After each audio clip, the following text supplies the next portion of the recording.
Man, something is definitely cooking at Vikings training camp right now, and if you've been following what's happening out there, you know exactly why people are starting to get excited. A few guys are absolutely showing out. Some position battles are getting really interesting, and we might be watching the beginning of a couple of breakout seasons before our eyes. There's still plenty of work to do before the real games start, but some of these performances are getting way too hard to ignore. So if you're fired up about what you're seeing from this team, hit that like button right now. And I want to see how many real Vikings fans are in here with us. Drop a SKOL in the comments, and let's fill that comment section with purple. Something is happening at Vikings training camp that could completely change the way we look at this team before the season even begins.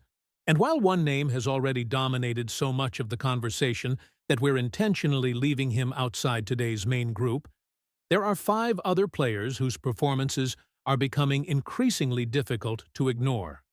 Some are established stars looking noticeably sharper.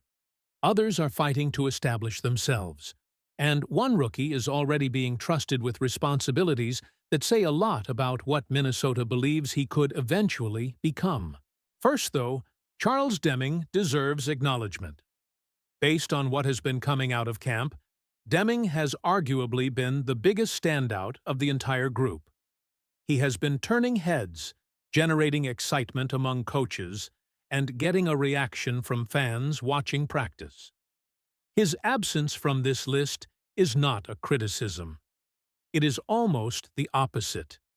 He has already generated enough attention that today we need to look deeper into what else is happening around this roster. And that brings us immediately to Jordan Addison. Putting Addison in this conversation is significant because this normally would be the kind of list reserved for rookies, young players trying to earn jobs, or unexpected names making a push up the depth chart. Addison is different.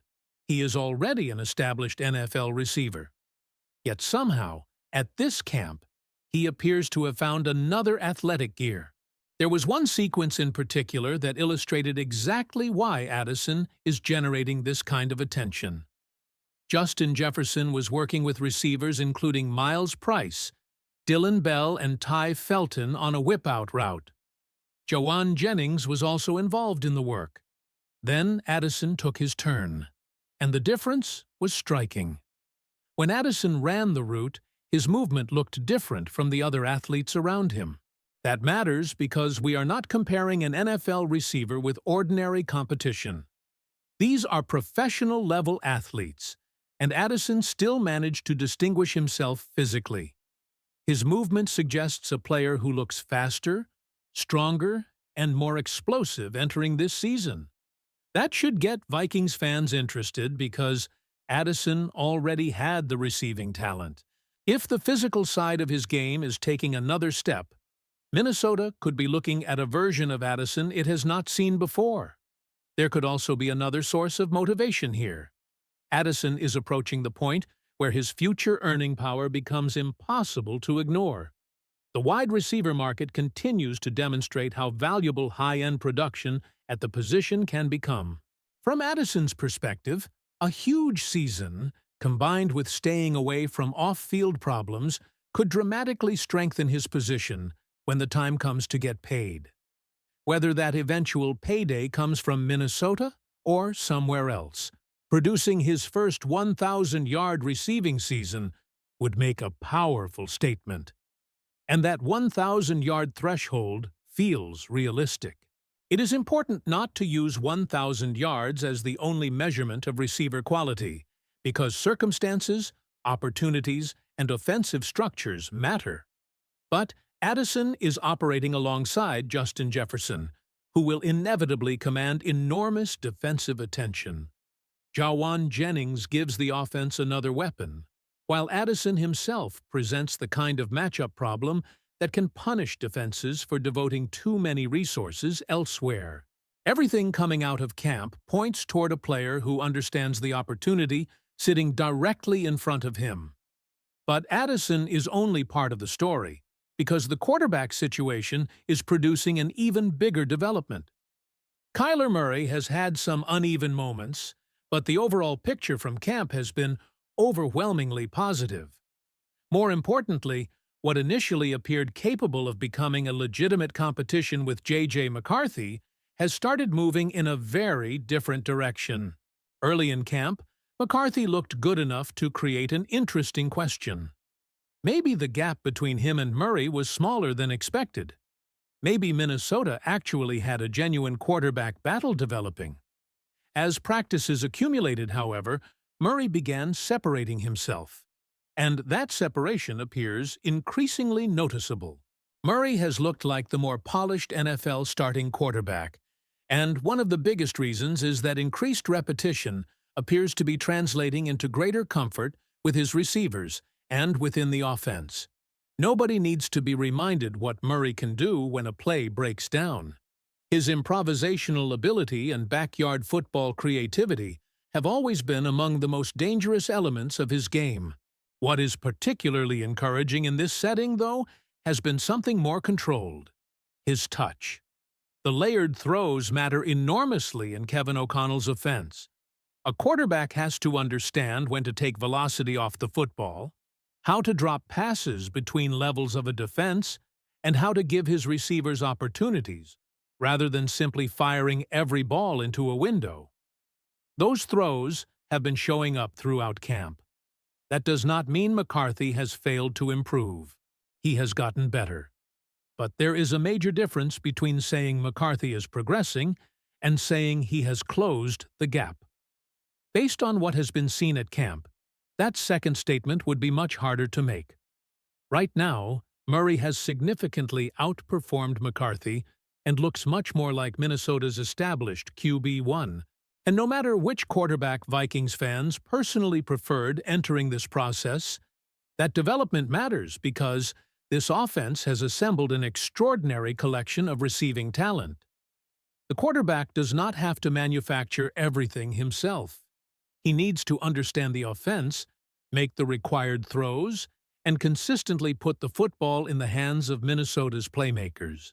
And there is another player at camp whose emergence might eventually become just as important to the other side of the football. Rookie Jake Gold, the 51st overall pick in the second round of the 2026 NFL Draft, has already been making plays across the defense and impressing the coaching staff. But the most intriguing part is not simply that a rookie is flashing athletic ability. It is where he has been doing it. Gold has been getting work in the Andrew Van Ginkel role within Brian Flores' defense. That should immediately get your attention. This is not simply a position where Minnesota can throw a tremendous athlete onto the field and tell him to chase the football. The role demands intelligence, processing, and versatility. A player has to understand what Flores is asking, recognize his responsibility, and potentially operate from multiple alignments. And Gold is already handling some of that responsibility as a rookie. At roughly 6'4" and 250 pounds, the physical possibilities are obvious. He can potentially line up on the edge, work from the big slot, or operate as an inside linebacker. That versatility gives Flores options, and options are incredibly valuable in a defense designed to disguise intentions before the snap. Gold is still a developmental player. There are areas of his game that need refinement. But that almost makes his early camp performance more fascinating. Minnesota did not draft a finished product. The Vikings drafted physical tools and possibilities. And now those possibilities are already starting to appear on the practice field. The fact that Flores has been excited about him only adds another layer to this story. If Gold can absorb this defense faster than expected, while maintaining the athletic flexibility that made him attractive in the first place, Minnesota may have found a defensive piece whose eventual role becomes much larger than people expected when his name was called with pick number 51. And we still haven't reached the running back who could be positioned for one of the biggest statistical jumps on this entire roster, or the young receiver making the Vikings' already loaded wide receiver room look almost unfair. Before we get there, I want to hear from Vikings fans of Jordan Addison, Kyler Murray, and Jake Gold, whose training camp performance has you most excited right now? Drop that name in the comments, because the answer might tell us a lot about which development fans believe could have the biggest impact on Minnesota this season. Now I want to hear directly from Vikings fans, because after everything we've seen coming out of training camp, there's one question that could define just how high the ceiling is for this team. Which player do you believe is about to have the biggest breakout season in Minnesota? Drop your pick in the comments and tell me why. And if you believe this Vikings roster is building something special, hit that like button and subscribe to the channel, because we're going to be following every major development surrounding this team all season long. This is only the beginning, and if what we're seeing at camp carries over when the games actually count, Vikings fans could be in for one very interesting season. SKOL